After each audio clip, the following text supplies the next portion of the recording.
All right, so we're talking about electrolytic conductance or solution. Okay, so that is the concept.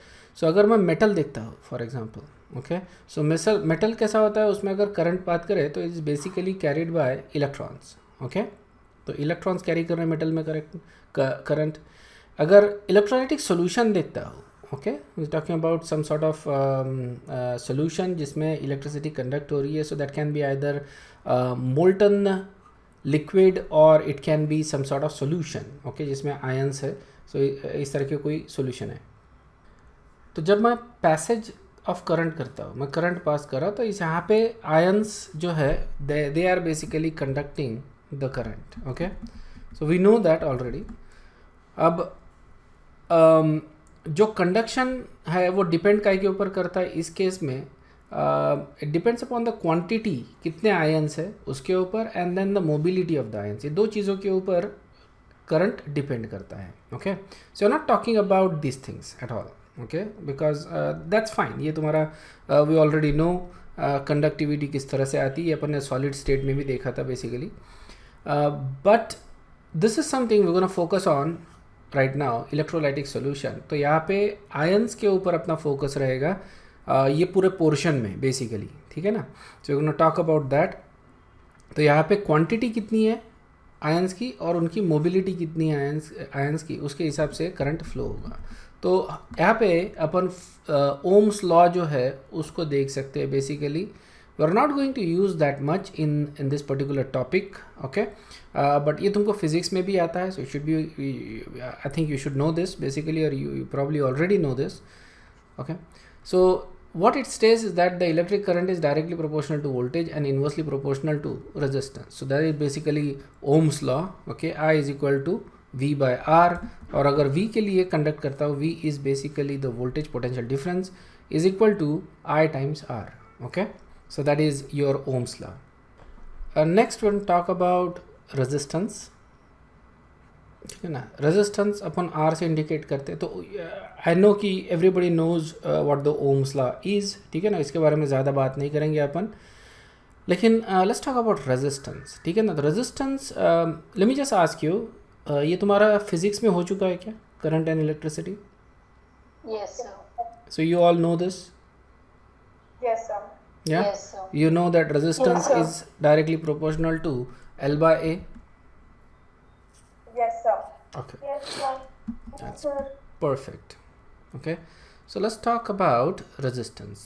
Okay, resistance is basically obstruction to the flow of current. Okay, यहाँ पे देखो एक wire दिया है basically, और ये wire का कोई लेंथ है, and there is some sort of area of cross section. Okay, so जो रेजिस्टेंस रहेगा that is going to be directly proportional to length. मतलब जितना लंबा वायर रहेगा उतना ज़्यादा रेजिस्टेंस रहेगा, and inversely proportional to area. Okay, मतलब अगर एरिया बड़ा है तो रेजिस्टेंस कैसा रहेगा, कम. Okay, so this is directly applicable basically अपने डेली लाइफ में. If you look at it, for example जो वायर हमारे घर में आते हैं just to light the light bulb और फैन और व्हाटएवर, राइट. तो ये जो वायर्स होते हैं they are small wires. Okay, normal अपने जो वायर होते हैं. And but if you look at something that goes to heat up electricity, sorry, heat up heaters, right. तो हीटर्स हो गए, गीज़र्स हो गए, माइक्रोवेव्स हो गए, या फिर इवन फॉर अवन्स, राइट. और पहले के ज़माने में रेफ्रिजरेटर्स भी. सो व्हेन ये अगर देखते हो तो इनके बड़े पिंस होते हैं basically. So that means is that इसमें जो वायर है that is thicker. Okay, and that is the reason why these actually have thicker wire, so that they can carry more current to it, and that is what is required to produce that kind of heat. Okay, generally heating और cooling के लिए अपने को सबसे ज़्यादा heat लगती है basically, that's why these wires are actually thicker. तो यहाँ पे हम बड़े वायर लेते हैं. अगर बड़ा वायर लेता है तो रेजिस्टेंस कम होता है, और अगर रेजिस्टेंस कम है तो कंडक्टेंस ज़्यादा होता है. अंडरस्टूड है? So that's why this is very important. Okay, resistance is directly proportional to L and inversely proportional to area of cross section. अगर पतला वायर है, छोटा वायर है बेसिकली, तो उसमें रेजिस्टेंस ज़्यादा रहेगा. ज़्यादा वायर है तो उसमें रेजिस्टेंस कम रहेगा. ओके जितना ज़्यादा डिस्टेंस ये कवर करेगा उतना ज़्यादा resistance, obviously this is very logical basically, अगर छोटा डिस्टेंस है तो रेजिस्टेंस कम, ज़्यादा डिस्टेंस है तो रेजिस्टेंस ज़्यादा, ओके।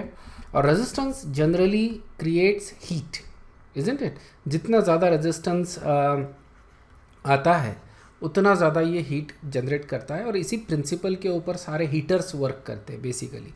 रेजिस्टेंस बहुत ज़्यादा रहने की वजह से हीट जनरेट होती है, and that's how the heaters actually work, okay.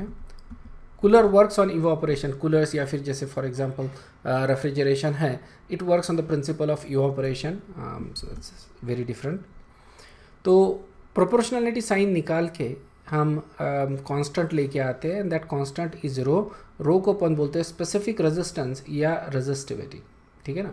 So resistance is equal to rho times L by A, और इसका यूनिट होता है ओम, ठीक है ना, ओम ये ध्यान में रख लो, ठीक है। तो स्पेसिफिक रेजिस्टेंस या resistivity, this is something that is we are going to focus on इसके बाद में।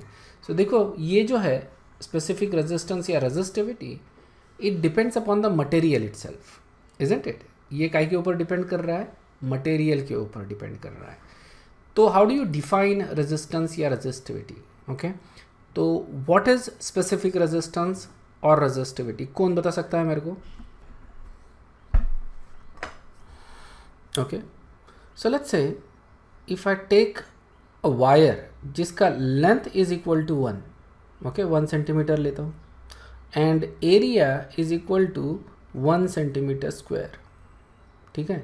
तो मेरे को क्या इक्वेशन मिलेगा, R is equal to rho, and that's how I would define resistivity. Is the resistance of a wire of a length 1 centimeter and area of cross section 1 centimeter square.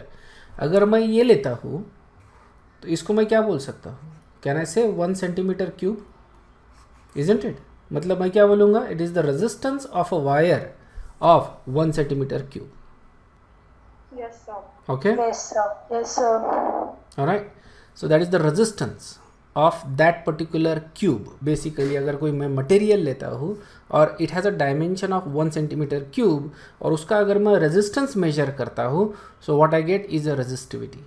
Okay, now I know the resistivity of that material, okay, and then I can calculate कि if I say for example if I want to take a current from this place to some other city or some other place, then वहाँ पे कितना current पहुँचेगा, because I know the resistance now, isn't it? I know the resistivity, so I can use that equation. I can calculate that for I can calculate resistance for that particular distance. Okay, कितना length का wire लेना पड़ेगा, कितना इसका distance का ये लेना पड़ेगा, मेरे को डायमीटर का वायर लेना पड़ेगा, कितना लेंथ है, उस हिसाब से मैं उसका रेजिस्टेंस, उस हिसाब से मैं मेरा आउटपुट कैलकुलेट कर सकता हूँ, okay, using that resistivity.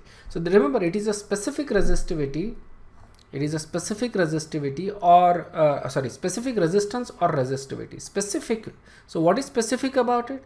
Specific है कि it must be 1 centimeter cube or 1 meter cube. 1 meter cube तो अपन जनरली लेते ही नहीं है, because this is a huge volume, isn't it? 1 meter cube is a very big volume. So हम लोग ये वॉल्यूम तो लेते ही नहीं है basically. So will take 1 centimetre cube, that is what we take generally basically. इससे छोटा भी ले सकते हैं, बट जनरली मीटर क्यूब अपन एज ऐसा यूनिट तो लिखते हैं, लेकिन we don't actually take it practically. So we usually will deal with 1 centimetre cube, ठीक है ना.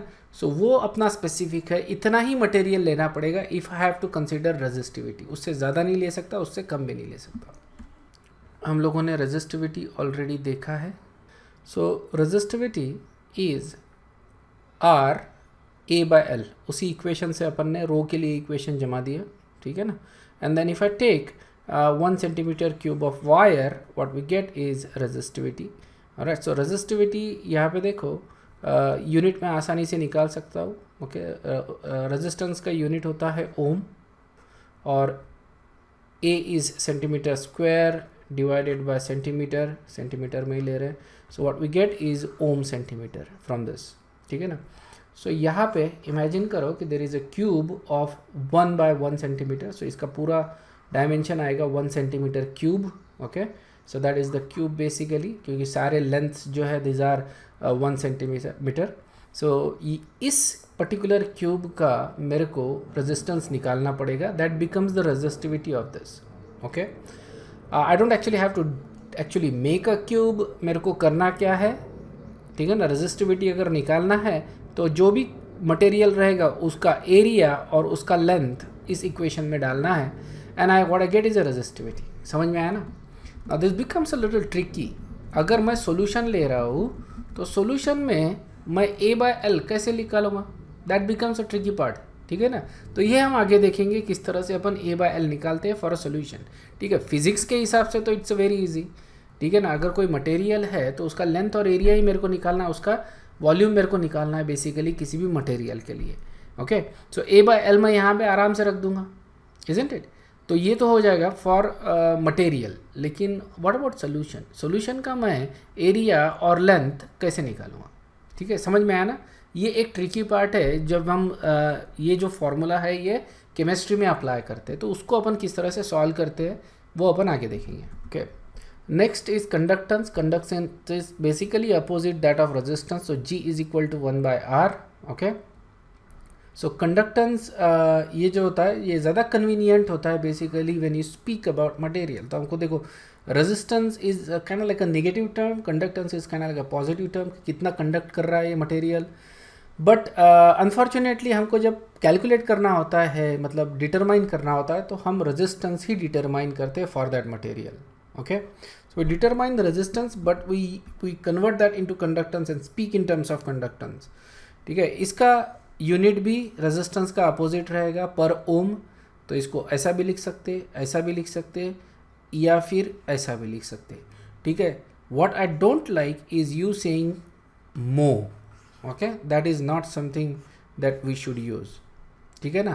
पर ओम मे बी दिस, ये तुमको 10वीं तक पढ़ाया गया था I guess, mo, but that is not something we use in 11th and 12th. okay, और Siemens is actually per ohm, so ये ज़्यादा convenient होता है Siemens. समझ में आया? Siemens हम यूज़ करेंगे कंडक्टेंस के लिए और ओम हम यूज़ करेंगे रेजिस्टेंस के लिए. Okay, and they are inverse of each other. Clear है? ऑलराइट, नेक्स्ट है कि how do you actually measure the conductance. ठीक है, कंडक्टेंस देखो हमारे पास टर्म है, कंडक्टेंस है, रेजिस्टेंस है और रेजिस्टिविटी है. उसी तरह से एक और टर्म आएगा. सो कंडक्टेंस के लिए देखो कौन सा सिंबल यूज़ करते हैं हम लोग, G. रेजिस्टेंस के लिए R यूज़ करते हैं. रेजिस्टिविटी के लिए रो यूज़ करते हैं. उसी तरह से एक टर्म हम आगे यूज़ करेंगे कंडक्टिविटी, उसके लिए हम K यूज़. देखो कंडक्टेंस के लिए कौन सा यूज़ कर रहे हैं, कंडक्टिविटी, और रेजिस्टेंस में हम रेजिस्टिविटी यूज़ कर रहे हैं. ओके, सो जैसे रेजिस्टिविटी इज स्पेसिफिक रेजिस्टेंस, बराबर है. रेजिस्टिविटी को क्या बोल रहे हैं अपन, स्पेसिफिक रेजिस्टेंस. उसी तरह से कंडक्टिविटी को हम क्या बोलेंगे, स्पेसिफिक कंडक्टेंस. ओके, तो ये हम आगे यूज़ करने वाले हैं. So just wanted to give you a little highlight of that. Solution का कंडक्टेंस कैसे मेजर करेंगे? वेल, सॉल्यूशन का कंडक्टेंस मेजर करना that is the tricky part. ठीक है ना? सो पहले हमको मेजर करना पड़ता है कभी भी resistance, that is what we measure, और फिर उसका रेसिप्रोकल करते हैं तो वी गेट कंडक्टेंस. ठीक है. नाउ जनरली अगर तुमने देखा होगा फिजिक्स में we use Wheatstone bridge to measure resistance. ठीक है. सो व्हीटस्टोन ब्रिज में there are 4 resistance, R1, R2, R3 and RX. This is you can say unknown है. ठीक है. यहाँ पे we can take R3 as a variable resistance. Okay, ये मैं सिलेक्ट करता हूँ, and R1 and R2 is already known to me. Okay, what is not known is ये RX, ये मेरे को मालूम नहीं है. So what I do is I convert that into a battery. Okay, this is between R1 and R3 and R2 and RX. ये दोनों के बीच से पॉइंट लेके कनेक्ट कर रहा हूँ, और ये जो दो पॉइंट है मतलब between R1 R2 and R3 RX, इनके बीच में गैल्वेनोमीटर लगाया मैंने. ओके, तो ये व्हीटस्टोन ब्रिज का ही कंस्ट्रक्शन है, और इसको इसके बारे में तुमको फिजिक्स में ज़्यादा डिटेल में तुमको मिलता है बेसिकली. तो ये मैंने कनेक्ट कर दिया है यहाँ पे.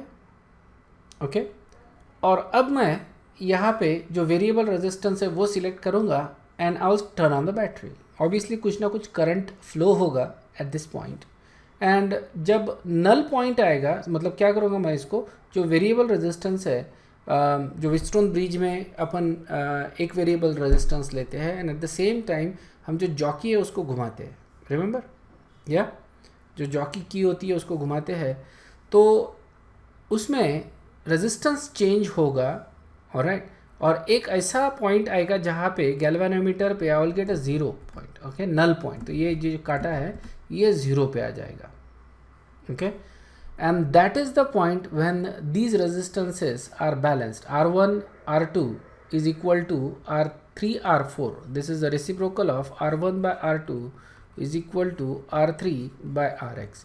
तो these resistances are balanced at that particular point जब null point आता है. I know R1, I know R2, I know R3. What I don't know is Rx. ये मैं आसानी से कैलकुलेट कर सकता हूँ, ओके, इस तरह से व्हीटस्टोन ब्रिज अपन यूज़ करते हैं. We are not going to go into details of it, it's hardly required, लेकिन किस तरह से अपन इसको यूज़ करते हैं मैं तुमको बताता हूँ फॉर सोल्यूशन, क्योंकि हमको करना क्या है, सोल्यूशन के लिए कंडक्टेंस कैसा मेजर करते हैं वो हमको कैलकुलेट करना है, okay, that is something we need to know, but there are certain problems, ठीक है. प्रॉब्लम क्या है मैं तुमको बता देता हूँ. सो what I need is a solution, उस सोल्यूशन का मेरे को रेजिस्टेंस मेजर करना है, इजंट इट, सोल्यूशन का रेजिस्टेंस मेजर करना है. तो यहाँ पे alright I connect a solution, ठीक है, यहाँ पे मैंने वायर ले लिए और यहाँ पे किसी तरह का सोल्यूशन मैंने कनेक्ट कर दिया है. तो ये कोई फ्लास्क है बेसिकली, ये ग्रीन वाला, और उसको वायर से ये पॉइंट पे कनेक्ट कर दिया है. अब क्या होगा, अब अगर मैं स्टार्ट करता हूँ, okay, what is going to happen in this particular case, it should work but there is a problem ये है कि जब मैं solution लेता हूँ, ओके, यहाँ पे, और बैटरी यूज़ कर रहा हूँ, मतलब डीसी करंट यूज़ कर रहा हूँ, तो उस केस में ये जो solution है इसका इलेक्ट्रोलिसिस होता है. क्या होता है, इलेक्ट्रोलिसिस, ये हमने इसके पहले देखा है, isn't it. जब अपन solution लेते हैं और उसमें 2 इलेक्ट्रोड डिप कर दिए, ओके, और उसको करंट दे दिया बैटरी के थ्रू, तो वो सॉल्यूशन का इलेक्ट्रोलिसिस होता है, इजंट इट, कुछ ना कुछ लिबरेट होता है, okay, and that will depend upon the ions that are present in that solution. उसके ऊपर वो डिपेंड करेगा, वो जो आयंस है उनका रिडक्शन पोटेंशियल कितना है, उस हिसाब से वहाँ से क्या लिबरेट होगा वो अपने को पता चलेगा. That is not something we want to do, we don't want to do electrolysis, हमको इसका रेजिस्टेंस मेजर करना है, isn't it. So what that means is that we cannot use DC current, ठीक है ना. तो हमको क्या यूज़ करना पड़ेगा फिर यहाँ पे, AC current. So let's do that. यहाँ पे मैंने पॉइंट लेके I just connected N AC current, ठीक है, उसका जो भी सिंबल होता है, आई थिंक बिजली का सिंबल होता है, so will use that AC current. यहाँ पे एसी करंट यूज़ कर रहे हैं अपन, we cannot use a DC current इसमें. Now there is another problem ये है कि जो गैल्वेनोमीटर है that does not work with AC, it only works with DC, okay. तो हम लोग गैल्वेनोमीटर इसको यूज़ नहीं कर सकते, okay. So what that means is that I need to find अ वे जहाँ पे मैं I can measure the null point, okay, measure the null point with AC, and that is actually done by using either a light bulb, ठीक है, मैं यहाँ पे light bulb connect कर सकता हूँ, लेकिन ज़्यादा कन्वीनियंट होता है to actually use a headphone, hearing aid use कर सकता हूँ मैं यहाँ पे, मतलब लिटरली मैं इसको सुनूंगा, ओके. और जो फ्रीक्वेंसी मैं सिलेक्ट करता हूँ यहाँ पे एसी की जो फ्रीक्वेंसी जो सिलेक्ट कर रहा हूँ वो ऑडियो रेंज में यूज़ करूँगा, ओके, या ऑडिबल रेंज, ओके. तो फ्रीक्वेंसी मेरी ऑडिबल रेंज में रहेगी. मैं इसके वजह से यहाँ पे क्या होगा, मेरे को एक बजिंग नॉइज़ सुनाई देगा, ठीक है ना, and I can hear that buzzing noise. और जब मैं वो जॉकी लेफ्ट और राइट स्लाइड करता हूँ, so that buzzing noise either increases और डिक्रीजेज. एक पॉइंट ऐसा आएगा कि there is not going to be any buzzing, is going to be a 0.0 buzzing, तो उसको मैं बोलता हूँ null point, okay, and that is what I find, ठीक है ना. तो वो नल पॉइंट मेरे को मिल जाएगा. So I got the null point, इसका मतलब है I know all the 4 resistance, ठीक है ना. जो वायर्स होते हैं, ओके, जो वायर्स होते हैं दैट बिकम्स द, सो ये जो लेंथ होता है, okay, that is basically the resistance, okay, क्योंकि this is a variable resistance, तो लेंथ ऑफ वायर जो भी ये इसका लेंथ है, जो भी इसका लेंथ है, that becomes the resistance of that. This is a variable resistance and this is unknown resistance, so I can now take the ratio of it and I can find what the resistance of this solution is. समझ में आया कि इस तरह से मैं इस solution का resistance find करता हूँ.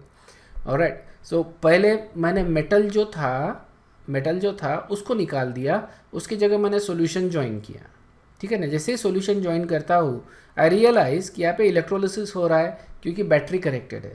So what I need to do is to remove that battery and replace it with AC current. AC current use करता हूँ तो मैं galvanometer यूज़ नहीं कर सकता क्योंकि galvanometer only works with direct current. Okay, तो यहाँ पे galvanometer की जगह मैं हेडफोन चूज़ करूँगा और यहाँ पे AC की फ्रीक्वेंसी ऑडिबल रेंज में ले लूँगा. ऑडिबल रेंज में लेने की वजह से मेरे को हेडफोन में सुनाई देगा and I can find the null point. Null point मिल रहा है मतलब मेरे को दोनों वायर्स का लेंथ मिल रहा है. ओके, तो इसको अपन A B equal to A B and B C ऐसा बोलेंगे ना.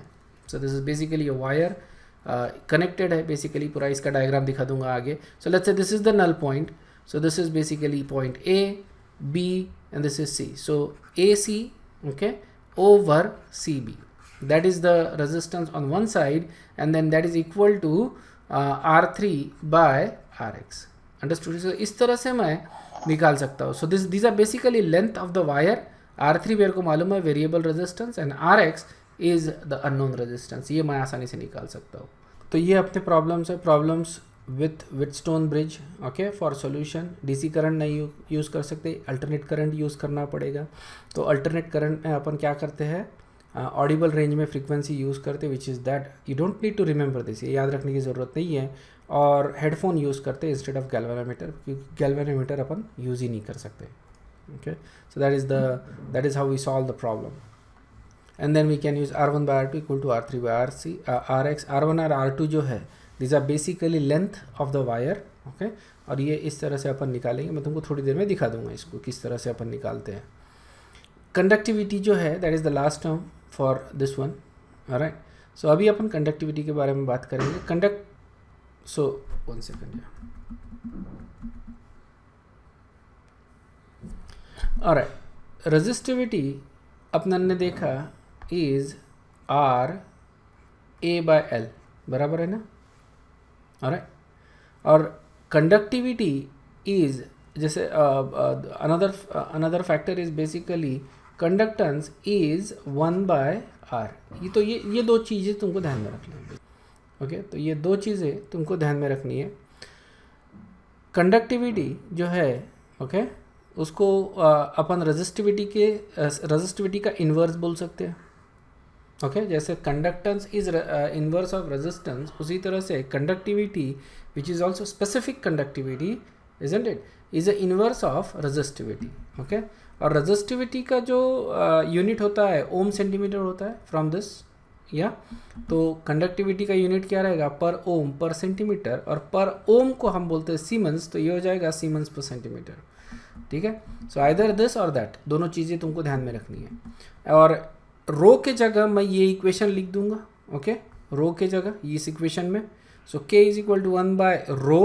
ओके, और इसको फिर सॉल्व कर 1 by R आ जाता है ये. ओके, 1 by R सेपरेट कर लिया and this is L by A. ठीक है, सिंपल मॉडिफिकेशन है यहाँ पे. Now this is conductance. Okay, so conductivity is equal to conductance L by A.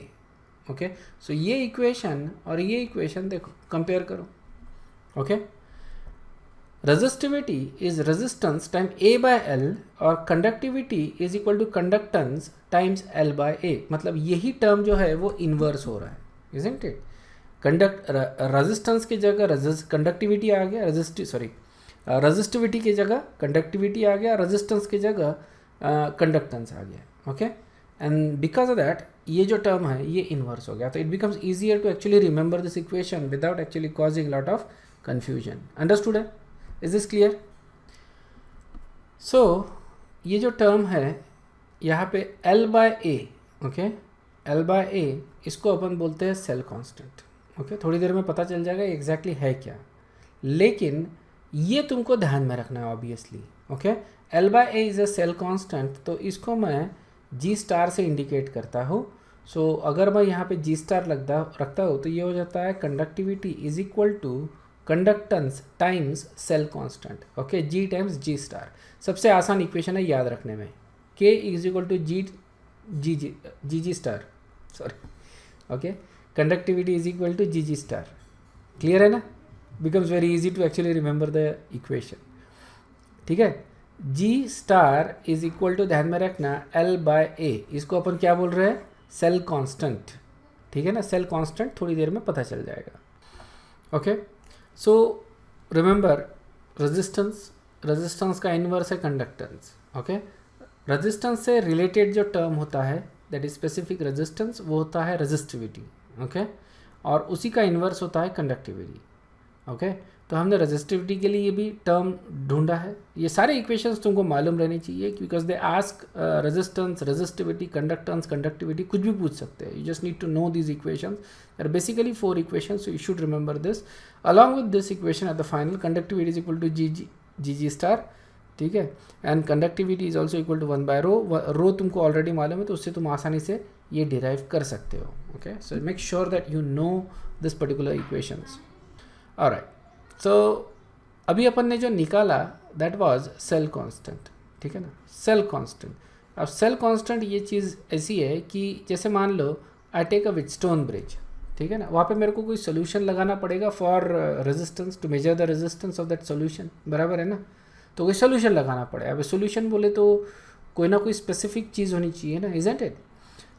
Because जो डायमेंशंस है that needs to be very exact, okay, क्योंकि I need to find L by A for that solution, okay, isn't it? ये जो अपन ने देखा था, okay, तो conductivity अगर निकालनी है तो मेरे को 1 बाय आर निकालना पड़ता, रेजिस्टेंस निकालना पड़ेगा, isn't it? 1 by R, sorry, 1 by R निकालना पड़ता, रेजिस्टेंस मेजर करना पड़ेगा, और उसके लिए मेरे को लेंथ मालूम चाहिए और एरिया मालूम चाहिए, okay, length and area, but for a solution, not for a metal. Metal के लिए बड़ा आसान है, सोल्यूशन के लिए दिक्कत वाला काम है, ओके।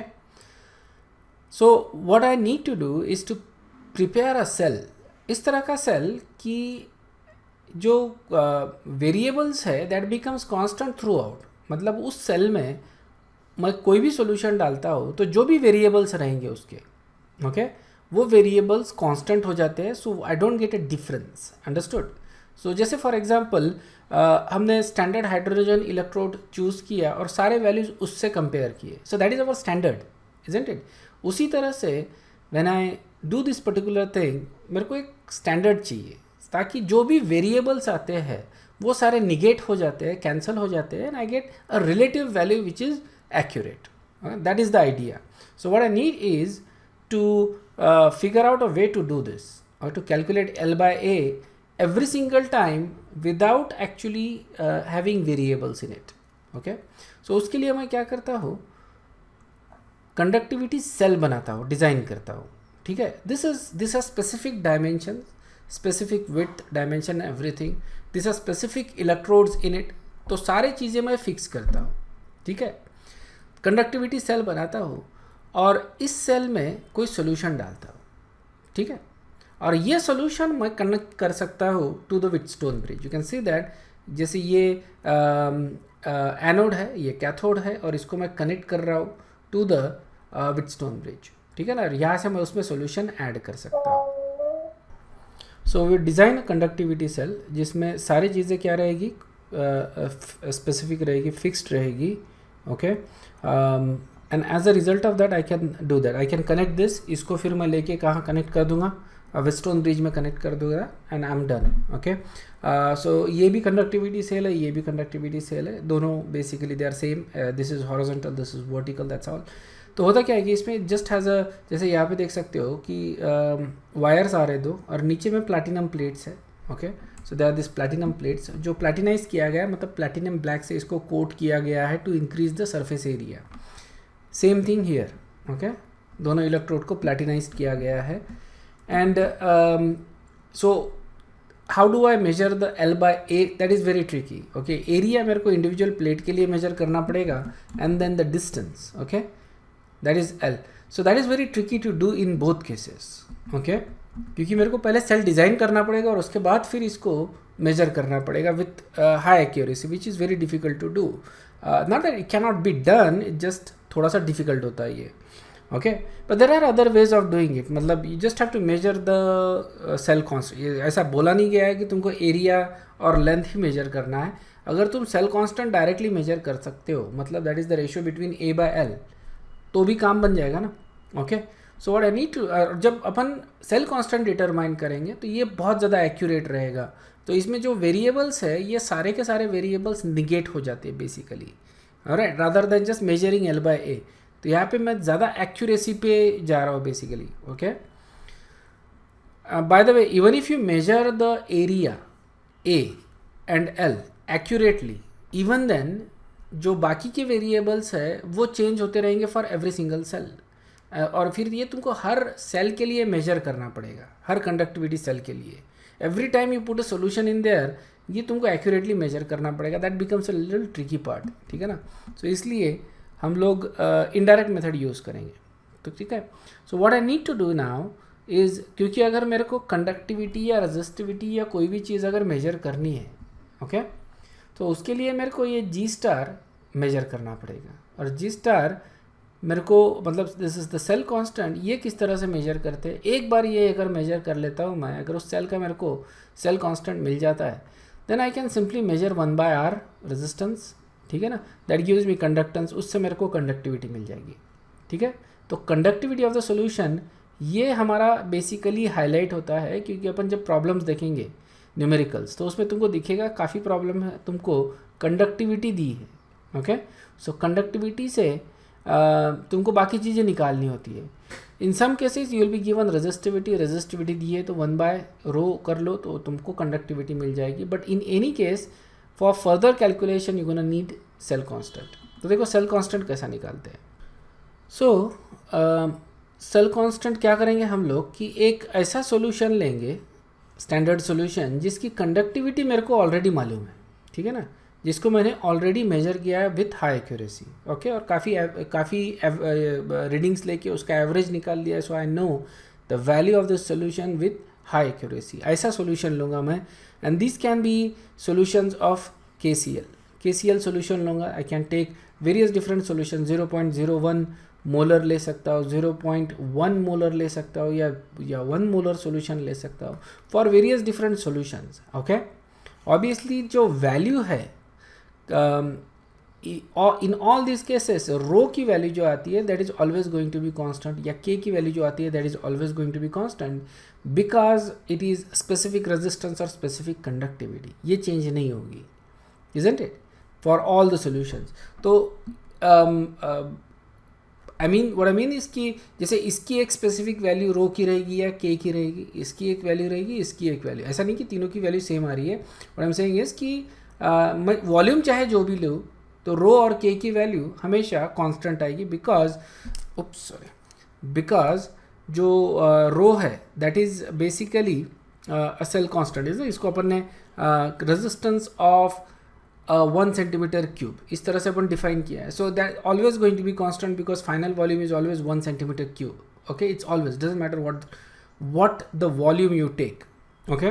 सो इसलिए जो वैल्यूज है that is going to be always constant. So we take any of the solution, किसी भी कॉन्सेंट्रेशन का एक स्टैंडर्ड सोल्यूशन लूँगा KCl का, ऑलराइट, जिसका कंडक्टिविटी मेरे को एक्यूरेटली मालूम है. Once I know that, okay, मैं क्या करूँगा कि ये सेल मैं अब व्हीटस्टोन ब्रिज में कनेक्ट कर दूंगा. यू कैन सी दैट ये कंडक्टिविटी सेल है अपना, ओके. ये कंडक्टिविटी सेल में ये जो सोल्यूशन है, ये सॉरी द सोल्यूशन, ओके, ये जो अंदर में सोल्यूशन है that is some KCl solution. और इसमें तुम काफ़ी सारे कॉन्सेंट्रेशंस के कंडक्टिविटीज़ अपने को मालूम है, दिए हुए हैं एक्चुअली लिटरेचर में. तो you can also take concentrated KCl solution और 1 मोलर और 0.1 मोलर, 0.1 मोलर. सो काफ़ी सारे इसके सोल्यूशंस की कंडक्टिविटीज़ ऑलरेडी हमको दी है, okay. So I know the K value for this cell, ठीक है ना, कंडक्टिविटी की वैल्यू मालूम है. This is point A, this is point B, और यहाँ पे जॉकी है, ठीक है, this is the jockey point. तो यहाँ पे and I can move this on this wire, ठीक है, इसको स्लाइड कर सकता हूँ इस वायर के ऊपर, और जहाँ पे भी मेरे को नल पॉइंट मिलेगा that is the distance between A B and whatever B C, ठीक है, या एच दिया है यहाँ पे H point, so A H and H B that is the null point. Okay, सो ये मेरा रेजिस्टेंस ऑफ R1 हो जाएगा, दिस इज R2 हो जाएगा, दिस इज R3 हो जाएगा, and this is my Rx, ठीक है। बस simple R1 by R2 equal to R3 बाई Rx इज इक्वल टू मेरे को सोल्यूशन मिल जाएगा इसका, ठीक है ना। So already know the conductivity, ठीक है, कंडक्टिविटी मालूम है, तो मैं क्या करूँगा, इसका मेजर करूँगा रेजिस्टेंस मेजर करता हूँ तो मेरे को कंडक्टेंस भी मिल जाएगा, sorry. So I know the conductivity of it, I know this value also because मैंने अभी व्हीटस्टोन ब्रिज से रेजिस्टेंस इसका कैलकुलेट किया, 1/r कर दिया तो मेरे को g मिल गया, इजंट इट। तो g star which is cell constant is equal to conductivity times g, या फिर इसको 1/r लेना है मेरे को, इजंट इट। तो मैं क्या करूँगा, g star is equal to k times r, understood है। सो इस तरह से मैंने उसका सेल कांस्टेंट डिटरमाइन कर लिया, क्लियर है क्या? Yes, sir. Yes, sir. Okay, so I determined the cell constant for this particular thing. Okay, so अब मेरे को जो सेल है, ओके, इसमें देखो मैंने सिर्फ स्टैंडर्ड सॉल्यूशन डाला था, तो उस सेल का सेल कांस्टेंट मेरे को अब मालूम हो गया है। ओके, अब मान लो मेरे को कोई सोल्यूशन है, उस सोल्यूशन का कंडक्टिविटी मेरे को निकालना है। ओके, तो मैं क्या करूँगा, इसी सेल में उस सेल का कोई वॉल्यूम डाल दूंगा, ठीक है ना। So I know a specific volume, यहाँ पे मैं डाल देते, generally there is a specific volume, इसमें ऐड करेंगे अपन। We connect that to the Wheatstone bridge, you can see that, इस तरह से कनेक्ट कर देंगे व्हीटस्टोन ब्रिज में। अब यहाँ पे k is equal to, okay, this is going to be k is equal to, ये मेरे को निकालना है कंडक्टिविटी, तो 1/r which is g times g star.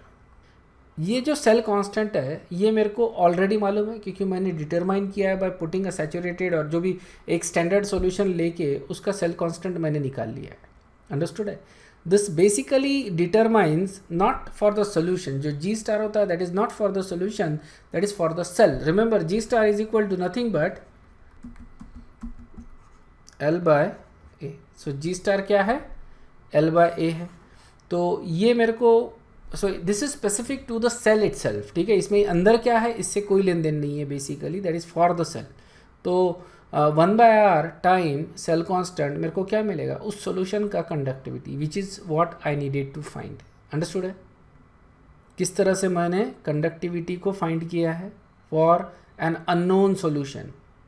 Okay, let's take a review question. State true or false when conductance of a solution increases, its resistance increases. सही है कि गलत है, बताओ।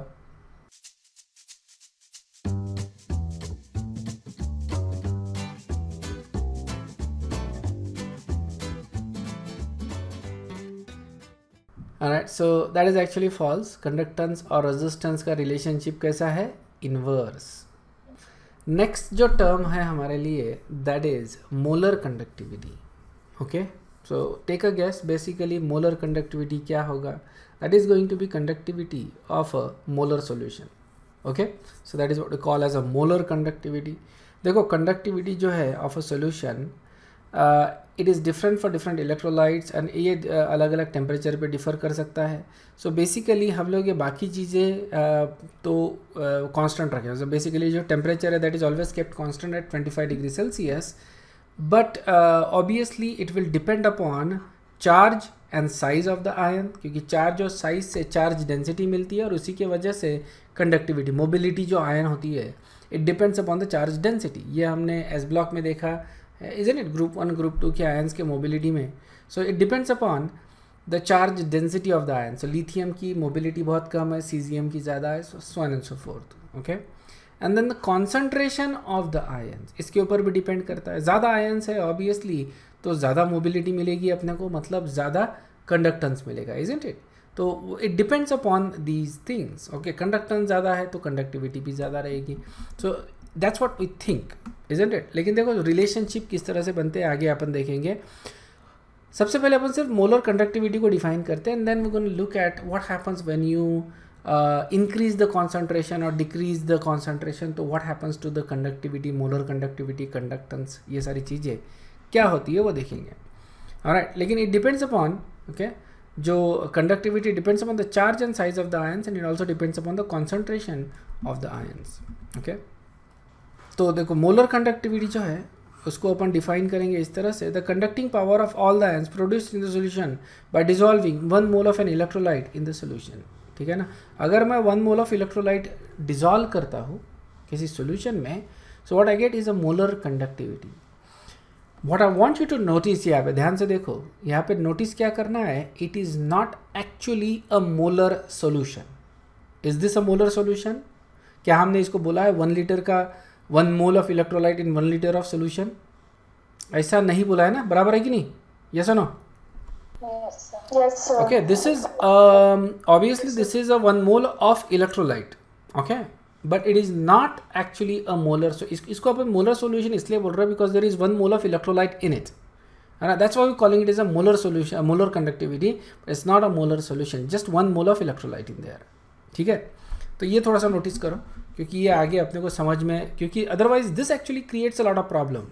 ठीक है ना, this creates a huge amount of problem अगर हमने ये पॉइंट के ऊपर नोटिस नहीं किया तो.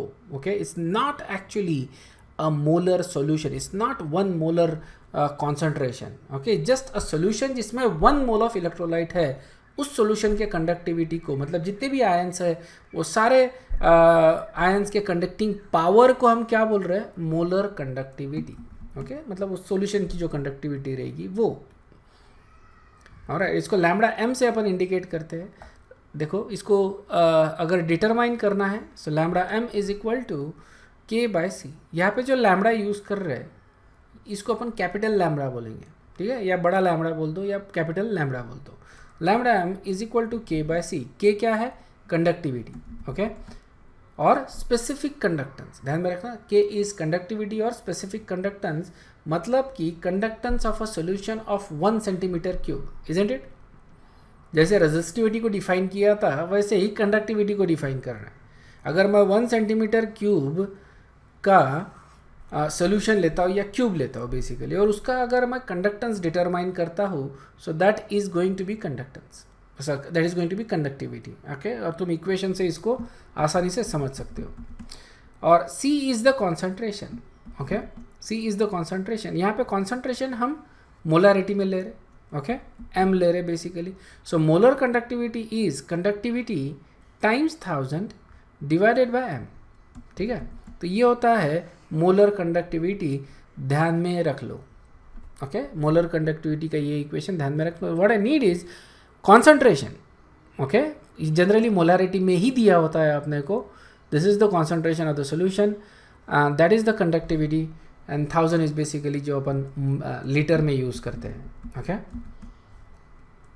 नाउ इसका यूनिट क्या रहेगा मोलर कंडक्टिविटी का? देखो के का यूनिट होता है सीमेंस पर सेंटीमीटर, और मोलारिटी इज मोल पर लीटर. ओके, मोल पर सेंटीमीटर क्यूब यूज़ कर रहे हैं यहाँ पे. And if you get that then you get siemens centimeter square per mole या फिर सीमेंस मीटर स्क्वायर पर मोल. ओके, जनरली ये वाला यूनिट हम यूज़ करते हैं क्योंकि हमारे जो मतलब प्रॉब्लम्स में जब यूनिट्स दिए होते हैं that is usually in centimetre, because metre is a big unit for this particular thing, लेकिन that is the SI unit for it. Okay, so this is something you need to remember also, क्योंकि काफ़ी बार पूछा गया है in fact exam में कि what is the unit of molar conductivity. Okay, so siemens centimeter square per मोल, इसको तुम आसानी से इक्वेशन से ही तुम डिराइव कर सकते हो. जो नेक्स्ट टर्म है दैट इज इक्विवेलेंट कंडक्टिविटी. जैसा मोलर कंडक्टिविटी है वैसे ही इक्विवेलेंट कंडक्टिविटी है. ओके, सो यहाँ पे conductivity of 1 gram equivalent of solute, not 1 mole, हम क्या बोल रहे हैं 1 gram equivalent of solute. Okay, so यहाँ पे अपन नॉर्मेलिटी वाला कॉन्सेप्ट यूज़ कर रहे हैं basically, isn't it? Molar conductivity में मोलरिटी यूज़ कर रहे हैं, तो यहाँ पे नॉर्मेलिटी वाला कॉन्सेप्ट यूज़ कर रहे हैं. So equivalent conductivity is given by lambda equivalent is equal to k 1000 divided by c equivalent, c equivalent बोले तो क्या हो जाएगा, normality, isn't it. Simple c लेते थे तो मोलैरिटी, सी इक्विवेलेंट हो जाएगा तो normality. So this can be written as simply as lambda equivalent is equal to k by normality times 1000। Understood है क्या? ओके, सो हमको इक्विवेलेंट कंडक्टिविटी मिल रहा है, ठीक है। प्रॉब्लम्स के हिसाब से दोनों सेम है बेसिकली, मतलब ये दोनों को इक्वल वेटेज दिया हुआ है when it comes to solving the problems. In actual practice हम सिर्फ मोलर कंडक्टिविटी ज़्यादा यूज़ करते हैं, मोलर कंडक्टिविटी। और जैसे मोलर कंडक्टिविटी में अपन पर मोल यूज़ करते थे, वैसे यहाँ पे क्या यूज़ करेंगे, ग्राम पर इक्विवेलेंट। ओके, सो सीमेंस पर सेंटीमीटर स्क्वायर पर ग्राम पर इक्विवेलेंट, यही से अपने को मिल रहा है। सो ये हो गया यूनिट ऑफ इक्विवेलेंट कंडक्टिविटी, ठीक है। सो तुमको देखो ये जो फॉर्मूले हैं सारे, okay, conductance, resistance, resistivity, conductivity, alright. उसके बाद मोलर कंडक्टिविटी और इक्विवेलेंट कंडक्टिविटी, कितने फॉर्मूले के, 6। तो ये सारे फॉर्मूले लिख लो, ओके। और लिखने के बाद क्या करना है, इसको याद करना है, क्योंकि ये फॉर्मूले तुमको at the back of your hand जैसे मालूम होते हैं ना, उस तरह से मालूम होने चाहिए। पहले कुछ मतलब यू कैन आल्सो, जो पेपर रखा हुआ है उसको साइड में रखो और उसको देख के भी तुम प्रॉब्लम सॉल्व कर सकते हो, तब तक जब तक तुमको ये फॉर्मूलेस ठीक से याद नहीं हो जाते। It's very important. So now we gonna look at a review question, what are the units of equivalent conductivity, बताओ फटाफट।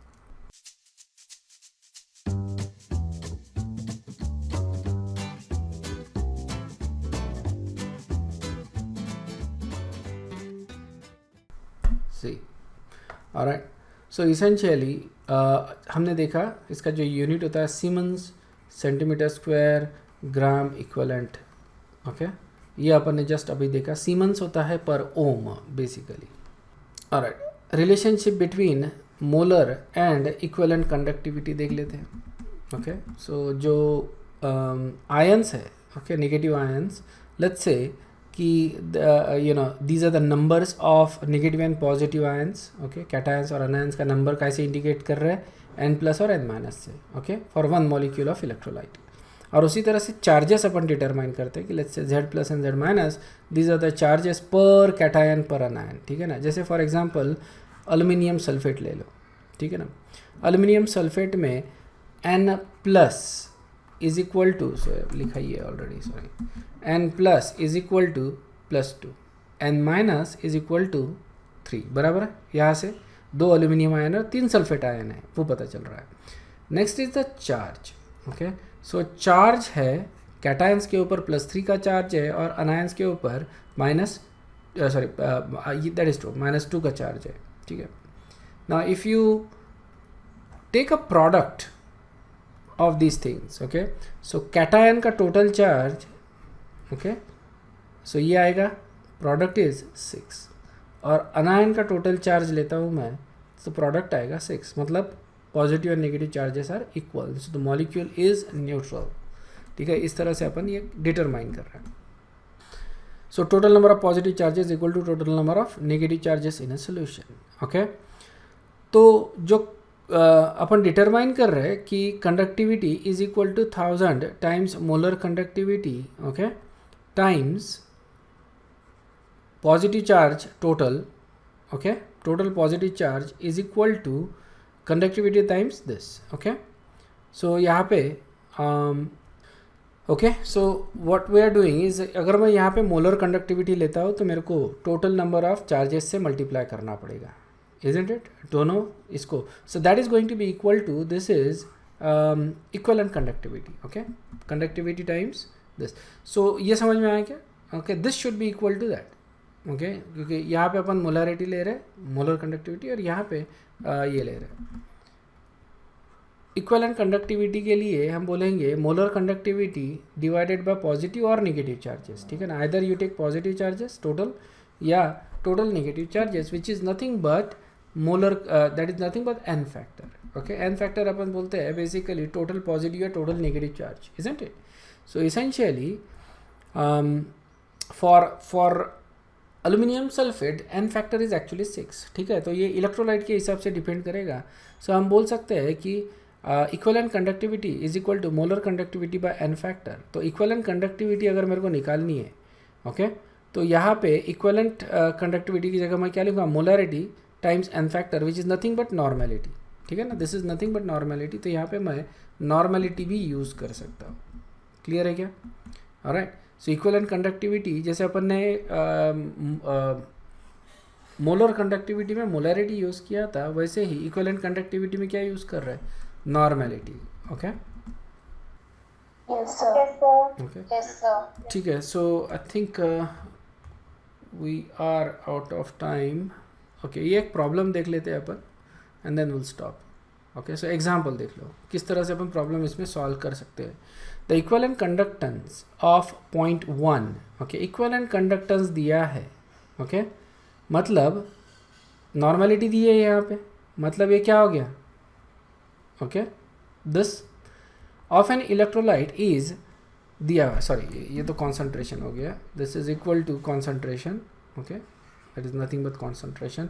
सो इक्विवेलेंट कंडक्टेंस दिया हुआ ये, so lambda equivalent, okay, while the total resistance अपने को दिया है resistance r, okay. Another electrolyte whose normality, okay, फिर दूसरा इलेक्ट्रोलाइट दिया जिसका नॉर्मेलिटी, ये C1 कर देते हैं इसको, या C बार कर देते हैं, ठीक है ना, सो ये C बार हो गया। When analyzed in the same conductivity cell, so conductivity cell same रखा है अपन ने, at the same temperature give a conductance of this, conductance दिया है मतलब G दिया है अपने को, ठीक है। Determine the equivalent conductivity of this solution, तो ये जो solution है सेकंड वाला, इसका equivalent conductivity मेरे को डिटरमाइन करना है। देखो equivalent conductivity का फॉर्मूला क्या है, lambda equivalent is equal to K times 1000 divided by normality, ठीक है ना। नॉर्मेलिटी अपने को दी है इसकी, बट वी डोंट नो के, बराबर है। अगर के मालूम हो जाए तो इक्विवेलेंट कंडक्टिविटी अपन पता कर सकते हैं। हाउ डू यू डिटरमाइन के? के इज इक्वल टू, क्या इक्वेशन होता है के के लिए, बताओ, याद है क्या? के इज इक्वल टू क्या बोलते हैं अपन, g times ji star, isn't it. तो यहाँ पे कंडक्टेंस तो दिया है मेरे को के निकालने के लिए, इजंट इट, जी तो दिया है, लेकिन I don't know g star. So g star मैं कहाँ से डिटरमाइन करूँगा, यहाँ से जी स्टार डिटरमाइन करूँगा, ये जी स्टार मैं इस इक्वेशन में रखूँगा, ऑलराइट, एंड देन कंडक्टिविटी निकालूंगा, और कंडक्टिविटी यहाँ से इक्विवेलेंट कंडक्टिविटी निकालूंगा। क्लियर है? That is my plan of action. Alright, so that is the idea. So I'll just move on to the calculation part because theory मैंने explain कर दी है। alright, so obviously ये अपना equation है, इसमें k मेरे को निकालना है, c मेरे को ऑलरेडी मालूम है, so this is something we need to find. So k is equal to, ये इक्वेशन हो जाएगा, okay, for this is for the first cell, okay, conductivity निकाली, okay, और कंडक्टिविटी से मैं क्या निकालूंगा, cell constant, okay, which is L by A, ये आ जाता है मेरा सेल कांस्टेंट, ठीक है ना। और ये मैं वैल्यू सेकंड सेल में रखूँगा, वहाँ से मेरा कंडक्टेंस यहाँ पे निकाल रहा हूँ। You don't actually have to do it separately, एक ही इक्वेशन में तुम इसको सॉल्व कर सकते हो। सो के बार जो है that is equal to g times ji star, okay, this is your cell constant, ये अपन ने ऑलरेडी निकाला है। So you plug that value in there and you get an answer of you know that. So k निकल गया अपना, okay, k निकल गया, तो अभी इक्विवेलेंट कंडक्टिविटी निकालूंगा मैं, सो सारी वैल्यूज रख दो and that is your equivalent, that is your final answer. Understood है? So I went too fast on this one, but it's pretty clear, values रख के इसको ये करना है। So try to do this problem on your own, मैंने theory already explain की है तुमको, ओके, सो इसको खुद होके करने की कोशिश करो, तो तुमको पता चलेगा किस तरह से अपन यूज़ करते हैं। एट द सेम टाइम तुमको जो शीट भेजी है वो भी यूज़ करो और उसमें से प्रॉब्लम्स जो है वो सॉल्व करो। ऑलराइट गाइज, अगर कोई डाउट नहीं है तो you guys can leave. Thank you very much, I will see you in the next class. Okay, bye.